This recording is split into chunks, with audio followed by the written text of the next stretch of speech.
Now the next step, cutting of DNA at specific locations. हमने अपना DNA और genetic material जो है उसको आइसोलेट कर लिया है। अब हमें उसके फ्रेगमेंट्स करवाने हैं जिससे कि अपना जो डिजायरेबल जीन है वो हम वहाँ से ऑब्टेन कर सकें।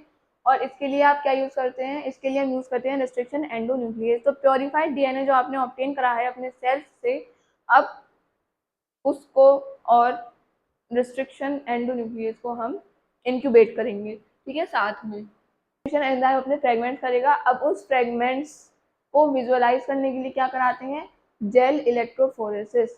तो एनसीईआरटी में लाइन दी हुई है, एग्रो जेल इलेक्ट्रोफोरेसिस।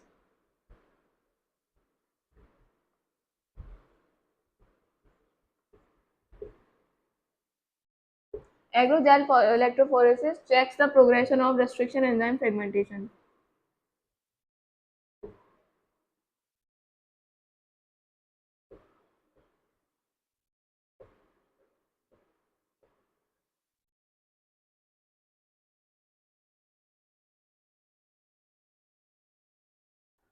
ठीक है, होता ही है ना ये एग्रो जेल इलेक्ट्रोफोरेसिस में, फ्रेगमेंट को कट करवा के आप उसको जेल इलेक्ट्रोफोरेसिस करवाते हैं।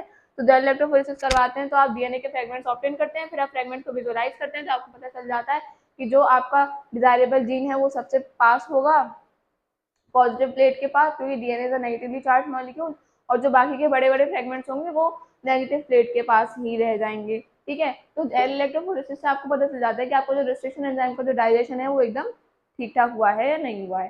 ठीक है, तो यही करते हैं इसमें। और ये वाला जो प्रोसेस है ये आप वेक्टर डीएनए के साथ भी रिपीट करवाते हो, और ये वाला जो प्रोसेस है वो आप अपने जीन ऑफ इंटरेस्ट के साथ भी जो है उसको भी रिपीट करवाते हो, ताकि आप जीन ऑफ इंटरेस्ट ऑब्टेन कर सको और वेक्टर से वो वाला सेगमेंट निकाल सको जहां पर आपको अपना जीन ऑफ इंटरेस्ट जो है वो डालना है। ठीक है, मतलब वेक्टर का तो आप बड़ा सेगमेंट ऑब्टेन करते हो और जीन ऑफ इंटरेस्ट का छोटा वाला सेगमेंट ऑब्टेन करते हो, particularly the gene which you want to ligate. ठीक है, तो ये वाला प्रोसेस जो है वो आपको दोनों के साथ रिपीट करना है, वेक्टर डीएनए के साथ भी रिपीट करना है और अपने फॉरेन डीएनए के साथ भी रिपीट करना है। ठीक है, ये वाला काम तो फिर भी ठीक है, अब इसके बाद कुछ नहीं करना है, इसके बाद वेक्टर में लाइगेट करवा दो, वेक्टर में लाइगेट करवाने के बाद उसको होस्ट में डाल दो।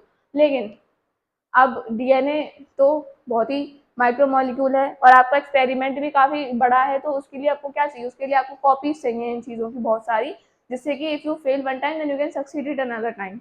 अंडरस्टूड? तो इसके लिए ना कॉपीज बहुत सारी चाहिए होती हैं, आपको अपना जीन ऑफ इंटरेस्ट भी एम्पलीफाई करवाना पड़ेगा, उसकी भी बहुत सारी कॉपीज बनवानी पड़ेंगी, और जो वेक्टर आप यूज कर रहे हो उसकी भी बहुत सारी कॉपीज आपको बनवानी पड़ेंगी। ठीक है, तो अब पढ़ते हैं एम्पलीफिकेशन ऑफ जीओवाई। ये कैसे करते हैं, ये करते हैं पीसीआर से, पॉलीमरेज चेन रिएक्शन।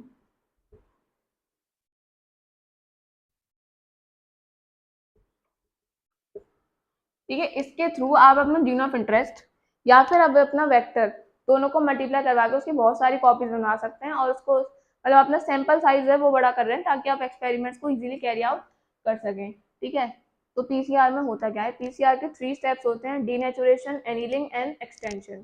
ठीक है, एंजाइम्स कौन कौन से रिक्वायर्ड होते हैं, एंजाइम्स में आपको प्राइमर्स चाहिए, एंजाइम्स में बेसिकली आपको डीएनए पॉलीमरेज ही चाहिए, बाकी और क्या चाहिए, यूनिट प्राइमर्स।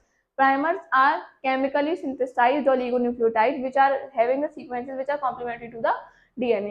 Plus आप, हाँ वो प्राइमर्स में ही आ जाता है, और आपको जो जो न्यूक्लियोटाइड्स चाहिए अपने डीएनए को कॉपी करवाने के लिए, वो वाले न्यूक्लियोटाइड भी आप उसमें अलग से अपनी मशीन में पीसीआर में ऐड करते हैं। तो क्या क्या रिक्वायरमेंट्स आपको चाहिए, you require primers which are small, chemically synthesized,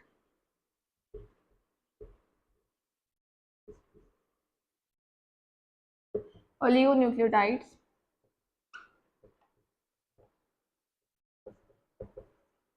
having sequences complementary to DNA.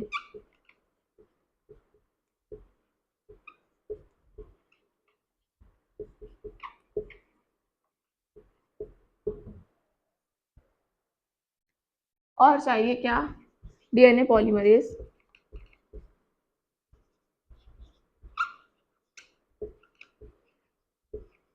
ये मेरा पेन जो है ये मर गया है। ठीक है, मैं बोल के बता देती हूँ, डीएनए पॉलीमरेज चाहिए आपको, ठीक है। डीएनए पॉलीमरेज किस लिए चाहिए? जब आप रेप्लिकेशन में पढ़ते हो तो डीएनए पॉलीमरेज आपके पूरे जो प्राइमर्स है उसको एक्सटेंड करता हुआ चला जाता है, जिससे कि जो कॉम्प्लीमेंट्री सीक्वेंसेज हैं वो बनते चले जाते हैं। अब ठीक है, प्राइमर्स के बारे में समझ गए, और कुछ न्यूक्लियोटाइड्स आपको अपनी तरफ से ऐड करने पड़ेंगे जिसकी कॉपी जो जिसको यूज करके वो कॉम्प्लीमेंट्री जो स्ट्रैंड है उसका जो डीएनए पॉलीमरेज बनाता चला जाए। अब स्टेप्स, सबसे पहला स्टेप डीनेचुरेशन।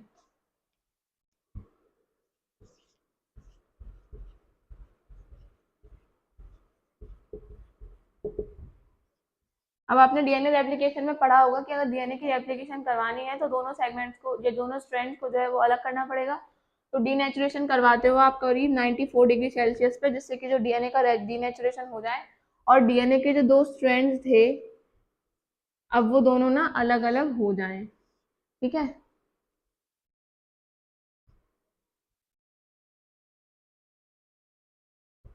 तो दिस इज डीएनए नेचुरेशन, डीनेचुरेशन। नेचुरेशन के बाद अगला स्टेप आता है अनीलिंग।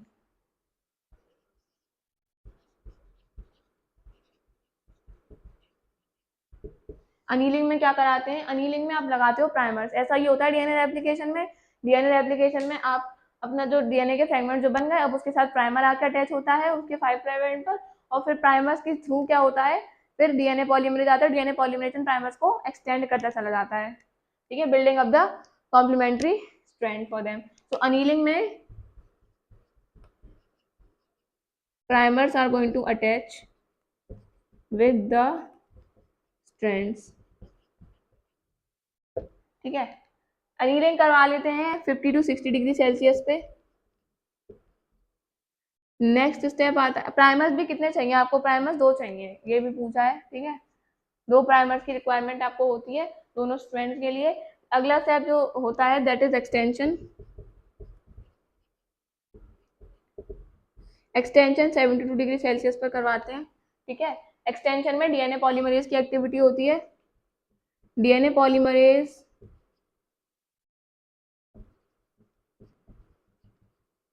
extends the primers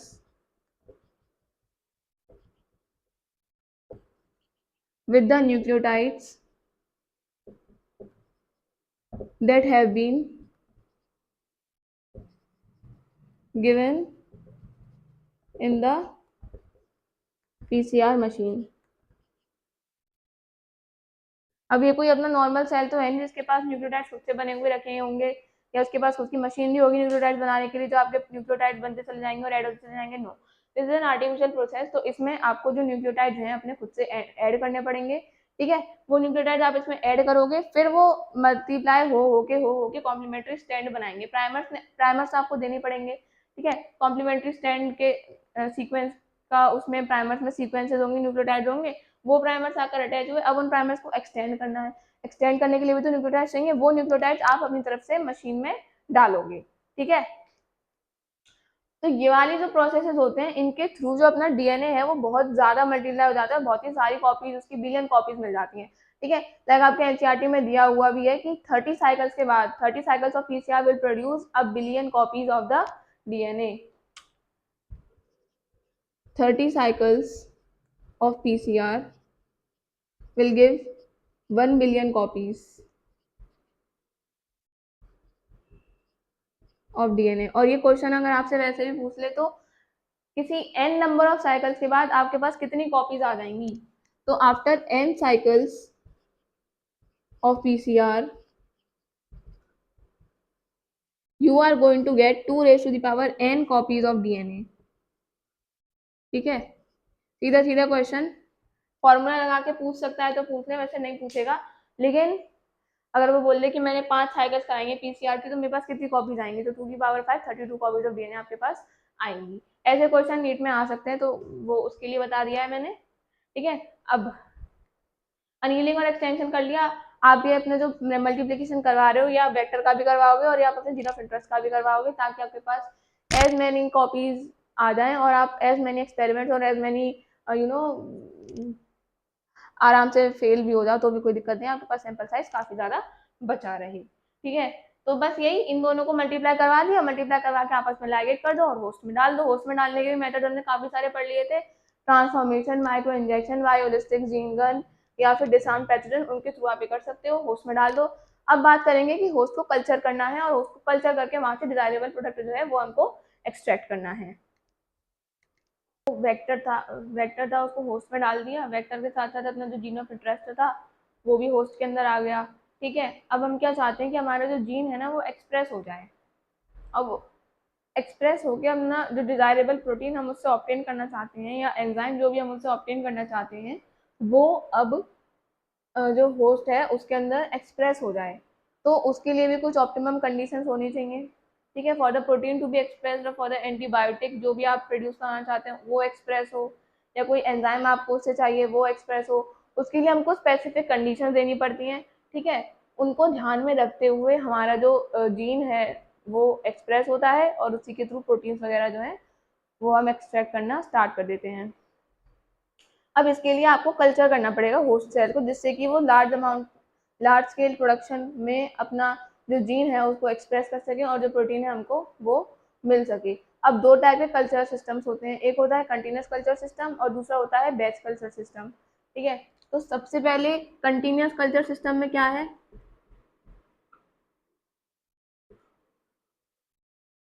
और एक होता है बैच कल्चर।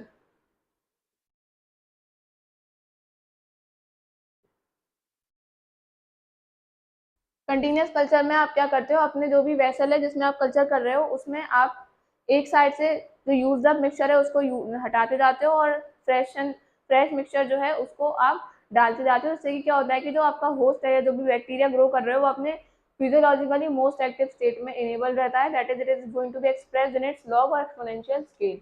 हिंट्स याद रख लीजिए, ज्यादा रामायण याद करने की जरूरत नहीं है। लॉग या एक्सपोनेंशियल स्टेट जो है बैक्टीरिया की वो मेंटेन रहती है इसमें।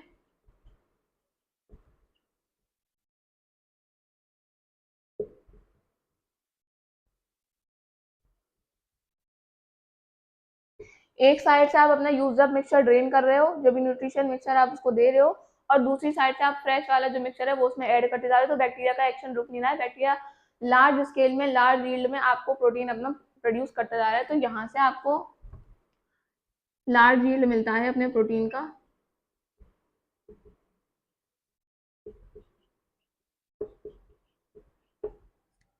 बैच कल्चर में क्या होता है, बैच कल्चर में आप पर्टिकुलर बैच लेते हो, किसी बैक्टीरिया कुछ बैक्टीरिया का आपने बैच लिया, ठीक है, उसमें अपना न्यूट्रिशन मिक्सचर डाला, न्यूट्रिशन मिक्सचर खत्म हो गया, आपने बैक्टीरिया से प्रोडक्ट को एक्सट्रैक्ट किया, फिर दूसरा नया बैच डाला, नया बैच डाला उसमें न्यूट्रिशन मिक्सचर दिया, वो खत्म हो गया, फिर यहाँ से अपना प्रोटीन ऑब्टेन किया, फिर और दूसरा बैच डाला। तो इस तरीके से यहाँ पे आप बैचेस में कल्चर करते हो, तो यहाँ पे इतना ज्यादा बैक्टीरिया एक्टिव स्टेट नहीं रह पाते, क्योंकि बैक्टीरिया की फिर स्टेट वो आ जाती है, एसिम्प्टोट वाली कंडीशन आ जाती है, मतलब कि व्हेन द रिसोर्सेज और the nutrition have become limiting. तो बैक्टीरिया का जो एक्शन होता है वो, मतलब जैसे देखो ग्राफ आपने पढ़ा होगा एक्सपोनेंशियल ग्रोथ का, तो ऐसा वाला होता है।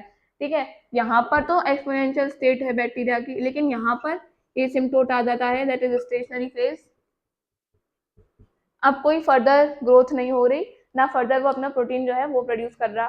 ठीक है, तो बैच कल्चर में लिमिटेड या बैक्टीरिया अपने एसिम्प्टोट वाली कंडीशन में आ जाते हैं कुछ टाइम बाद, तो फिर आपको दोबारा से नया बैच डालना पड़ता है, नया बैक्टीरिया का बैच डालना पड़ता है, फिर उसमें आप अपना न्यूट्रिशन मिक्सचर डाल दो, फिर वहां से अपना जो प्रोटीन है वो ऑब्टेन करते हो। तो यहाँ पे आप डाल सकते हो limited yield of protein is obtained from this batch culture। ठीक है, अब कल्चर करा रहे हैं तो उसको छोटे मोटे ऐसे स्मॉल स्केल पे तो नहीं कराएंगे, क्योंकि we are dealing with microbes, इनकी कैपेसिटी बहुत ज्यादा होती है मल्टीप्लिकेशन की। ठीक है, तो हम चाहते हैं कि हमें ज्यादा से ज्यादा प्रोडक्ट कम टाइम में प्रोड्यूस हो जाए, या उतने ही टाइम में हम ज्यादा से ज्यादा प्रोडक्ट जो है वो बना सकें। तो आप इसके लिए यूज करते हैं special vessel which is called a bio reactor.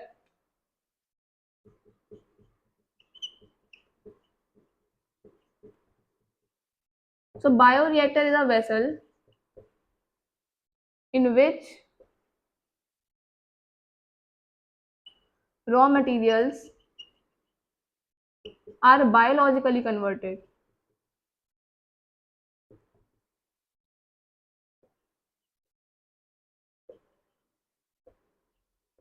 into specific products।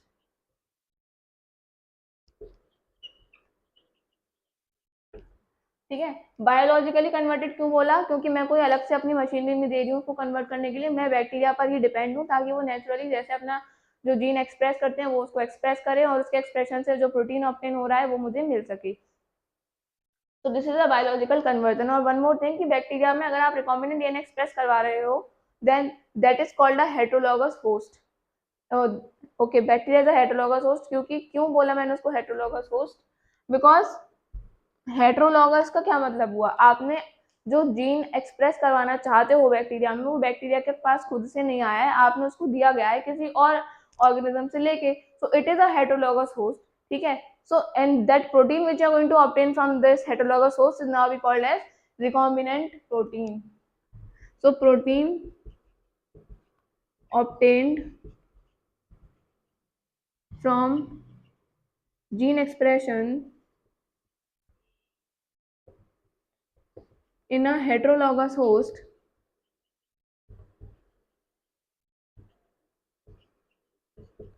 is called recombinant protein. तो रिकॉम्बिनेंट प्रोटीन को ऑब्टेन करने के लिए ही आप जो बैक्टीरिया का कल्चर करते हो, हेटेरोलॉगस होस्ट का कल्चर करते हो बायोरिएक्टर्स में, कंटिन्यूस कल्चर या बैच कल्चर के अंदर, सो दैट आप अपना रिकॉम्बिनेंट प्रोटीन जो है वहां से ऑब्टेन कर सको। बायोरिएक्टर में काफी ज्यादा वॉल्यूम में प्रोड्यूस हो सकता है, 100 से 1000 लीटर्स के अमाउंट में आप जो अपना प्रोटीन है उसको एक्सप्रेस मतलब ऑब्टेन कर सकते हो, काफी ज्यादा अमाउंट में, मतलब ऐसा नहीं छोटे मोटे स्केल पे नहीं, बायोरिएक्टर में काफी ज्यादा अमाउंट में आप जो है अपना प्रोडक्ट ऑब्टेन कर सकते हो। ठीक है। और बायोरिएक्टर में ऑप्टिमल कंडीशंस होते हैं बैक्टीरिया के ग्रोथ के लिए और प्रोटीन्स के एक्सप्रेशन के लिए, लाइक प्रॉपर न्यूट्रिशन की मिक्सिंग हो रही है। ठीक है। पीएच, टेम्परेचर, सबस्ट्रेट, ठीक है, विटामिन, ऑक्सीजन, जो जो भी एयर, स्टेरलाइज एयर आपको चाहिए, तो वो सारी चीजें बायोरिएक्टर में इजीली ऑप्टेन, मतलब इजीली बायोरिएक्टर में ऑप्टिमल कंडीशंस प्रेजेंट रहती हैं, जिससे कि जो प्रोडक्ट है उसको एक्सप्रेस होने में दिक्कत ना आए और बैक्टीरिया जो है वो इजीली मल्टीप्लाई करते जाएं। ठीक है। बायोरिएक्टर का कॉमन टाइप स्टरिंग टाइप है। ठीक है। दूसरा टाइप भी स्पार्जर टाइप दिया गया है। ठीक है। स्टरिंग टाइप में क्या होता है, स्टरिंग टाइप में प्रॉपर सिस्टम्स होते हैं। ठीक है। स्पार्जर स्टरिंग टैंक में पूरा फोम ब्रेकर सिस्टम है, जिससे कि फोम प्रोड्यूस ना हो और बैक्टीरिया जो है वो मर ना जाए। ठीक है। बैक्टीरिया डैमेज ना हो जाए, जो प्रोडक्ट आप ऑब्टेन करना चाह रहे हो वो डैमेज ना हो जाए। ठीक है। स्टेराइल एयर को पंप करने के लिए सिस्टम होता है, जिससे कि कोई भी अनडिजायरेबल माइक्रोब जो आपके प्रोडक्ट को कंटेमिनेट ना कर सके। ठीक है। और उसमें ऑक्सीजन अवेलेबिलिटी सिस्टम्स होता है, oxygen throughout the mixture easily mix up हो सके और प्रोडक्ट एक्सप्रेस होने में दिक्कत ना आए। कोई बैक्टीरिया एनरोबिक होता है, कोई एरोबिक होता है, तो depending on that oxygen availability system is also present. ठीक है। सैम्पलिंग पोर्ट्स होते हैं जिसके थ्रू आप अपना जो प्रोडक्ट है वो विड्रॉ कर सकते हो, उसको चेक कर सकते हो टाइम टू टाइम। ठीक है। और एजिटेटर सिस्टम होता है to mix the nutrition in the whole of the vessel, so that bacteria, हर बैक्टीरिया को सुटेबल अमाउंट ऑफ न्यूट्रिशन मिल सके ताकि वो ग्रो कर सके। और एक और चीज कि एक असर्शन रीजन में क्वेश्चन आ सकता है that why the bioreactors are having a curved base. ठीक है। Assertion bioreactors are having a curved base, reason so that easy mixing up of the content is ensured. तो ये असर्शन और reason में एनसीईआरटी में पढ़ लोगे, आपको समझ में आ जाएगा कि असर्शन रीजन में आ सकता है। तो both assertion and reason is true and reason is the correct explanation of assertion. ठीक है। तो इसीलिए बायोरिएक्टर्स को हम ज्यादा यूज करते हैं to produce the product on a large scale. तो ये सारे प्रोसेस अपस्ट्रीम में आते हैं। अब हम चलते हैं डाउनस्ट्रीम प्रोसेसिंग में। डाउनस्ट्रीम प्रोसेसिंग में, तो डाउनस्ट्रीम प्रोसेसिंग में क्या क्या आता है, separation and purification of the product.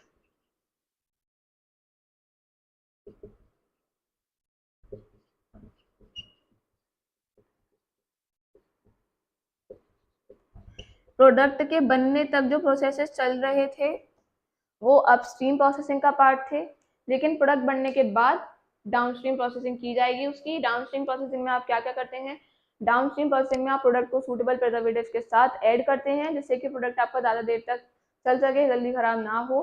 उसकी क्वालिटी कंट्रोल टेस्टिंग करी जाती है, क्लिनिकल ट्रायल्स किए जाते हैं, जो कि ड्रग्स के केस में कोई ड्रग ऑब्टेन किया है तो ड्रग्स में क्लिनिकल ट्रायल्स दिए जाएंगे, जिससे कि जो ह्यूमन काइंड है उसको मैन काइंड को नुकसान ना हो। ठीक है। तो quality control testing, clinical trials, formulation with the preservatives all comes under downstream processing। उसके बाद कहीं जाके तब आपका जो प्रोडक्ट होता है वो अप्रूव होता है और तब जाके वो मार्केट में आता है। और ये downstream processing product to product vary कर सकता है, ऐसा नहीं है कि सारे ही प्रोडक्ट्स के लिए जो है हम सभी एक ही टाइप की डाउनस्ट्रीम प्रोसेसिंग करेंगे। No, it can vary from product to product. तो downstream processing is also very specific very product specific. ठीक है, तो this was all about the processes and principles of biotechnology. अब नेक्स्ट चैप्टर में हम applications of biotechnology पर बात करेंगे। Till then keep subscribing and keep learning. Thanks for watching.